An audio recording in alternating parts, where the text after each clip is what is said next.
নমস্কার বন্ধুরা, সকলকে স্বাগত জানাচ্ছি। আজকে আমি বাচ্চা বড় অনেকেরই ফেভারিট চিকেন পাস্তার রেসিপি শেয়ার করছি। কিভাবে তৈরি করলে এটা একদম এরকম ক্রিমি স্মুথ তৈরি হবে তারই সহজ রেসিপি শেয়ার করেছি। ভিডিও ভালো লাগলে ভিডিওটাকে লাইক আর শেয়ার করতে ভুলবেন না।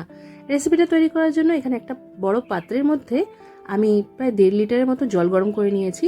আমি আজকে 350 গ্রাম পাস্তা তৈরি করছি, তো তার জন্য আমি একটু 1.5 লিটারের মতো জল গরম করে নিয়েছি। জলের মধ্যে 1 চা চামচের মতো নুন ভালো করে মিশিয়ে নিয়ে এর মধ্যে আমি দিয়ে দিয়েছি হুইট পাস্তা। আমি হুইট পাস্তা দিয়ে করছি, আপনারা ময়দার তৈরি পাস্তা দিয়েও করতে পারেন। ভালো করে মিক্স করে নিলাম আর এর মধ্যে দিয়ে দিয়েছি 2টো টমেটো। এই রান্নাতে আমি টমেটোটা সেদ্ধ করে পেস্ট করব, তাই একসাথেই দুটোকে সেদ্ধ করে নিলাম। এখন 5-6 মিনিট পর পাস্তাটা ভালোভাবে ফুটে গেছে, এটাকে জল ঝরিয়ে নিয়ে আমি তুলে নিচ্ছি। আরেকটা কড়াইতে আমি 2 টেবিল চামচের মতো সাদা তেল ভালো করে গরম করে নিয়েছি। এবার এর মধ্যে দিয়ে দিলাম আমি 1/2 চা চামচের মতো নুন, তার সাথে খুব সামান্য একটু দিয়ে দিয়েছি কাশ্মীরি লঙ্কার গুঁড়ো। আঁচটা একটু বাড়িয়ে রেখেছি।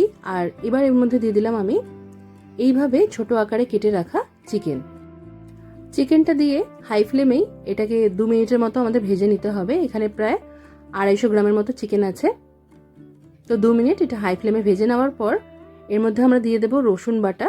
আপনারা চাইলে রসুনটা থেতো করে বা রসুন ভালো করে কুচিয়ে নিয়ে সেটাও দিতে পারেন। তো আমি এখানে 3 চা চামচের মতো রসুন বাটা দিয়েছি। রসুন বাটাটা দিয়ে ভালো করে আমাদের 1 থেকে 2 মিনিটের মতো ভেজে নিতে হবে।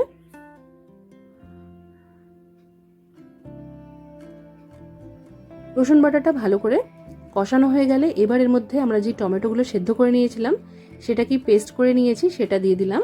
আমি এই রান্নায় টমেটো সসের ব্যবহার করছি না, তার জায়গায় এইভাবে টমেটোটাকে একটু সেদ্ধ করে নিয়ে ব্যবহার করলে টেস্টটা ভালো হবে। ভালো করে সবকিছুকে মিক্স করে নিলাম। এবার যখন খুব ভালো করে চিকেনটা সবকিছুর সাথে ফুটে যাবে তখন এর মধ্যে আমরা আরও একটু দিয়ে দেব কাশ্মীরি লঙ্কার গুঁড়ো, চাইলে এখানে চিলি ফ্লেক্সও দিতে পারেন। তার সাথে দিয়ে দিয়েছি 1 চা চামচের মতো গোলমরিচের গুঁড়ো আর 1 চা চামচ দিয়ে দিয়েছি অরিগ্যানো। এবার এই সব কিছুকে আরও ভালো করে মিক্স করে নিয়ে 1 মিনিট ভালো করে কষিয়ে নিতে হবে।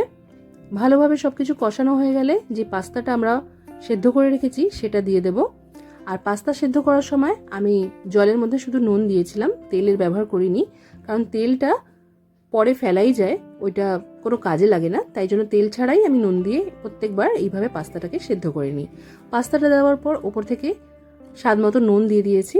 এবার এই সব কিছুকে খুব ভালো করে মিক্স করে নিতে হবে। এইভাবে আপনারা চিকেন পাস্তা তৈরি করে দেখবেন, উপকরণ কম লাগে কিন্তু টেক্সচার আর স্বাদটা খুব ভালো হয়। সব কিছুর সাথে ভালো করে মিক্স করে নিয়ে 2 মিনিটের মতো ভেজে নিয়েছি। এবার এর মধ্যে দিয়ে দিচ্ছি আমি ফ্রেশ ক্রিম। ছোট সাইজের যে 100 ml এর ফ্রেশ ক্রিম পাওয়া যায় তার থেকে আমি প্রায় 70 ml এর মতো ফ্রেশ ক্রিম দিয়েছি। আর তারপর প্যাকেটের মধ্যে অল্প একটু জল দিয়ে ভালো করে সেটা ঝাঁকিয়ে নিয়ে সেই জলটা দিয়ে দিলাম। এবার এই ফ্রেশ ক্রিমের সাথে পাস্তাটাকে ভালো করে মিক্স করে নিচ্ছি। ভালো করে মিক্স করা হয়ে গেলে ওপর থেকে দিয়ে দিচ্ছি একটু চিজের যে কিউব পাওয়া যায় তার থেকে 2টো চিজ কিউব নিয়ে ভালো করে গ্রেট করে দিয়ে দিয়েছি। এবার এই সব কিছুকে খুব ভালো করে মিক্স করে নিতে হবে আর আঁচটা কমিয়ে রেখে 5 মিনিটের মতো ভালো করে এটাকে ফুটিয়ে নিতে হবে।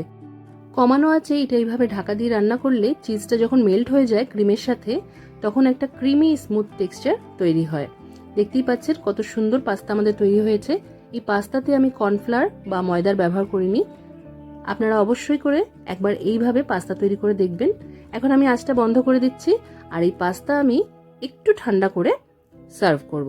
বাচ্চাদের জন্মদিনে বা এমনি টিফিনে এই রেসিপিটা আপনারা তৈরি করে দিতে পারেন। আশা করছি আজকের রেসিপি ভালো লেগেছে। অবশ্যই ট্রাই করবেন রেসিপিটা, কমেন্ট করে জানাতে ভুলবেন না যে কেমন লাগলো।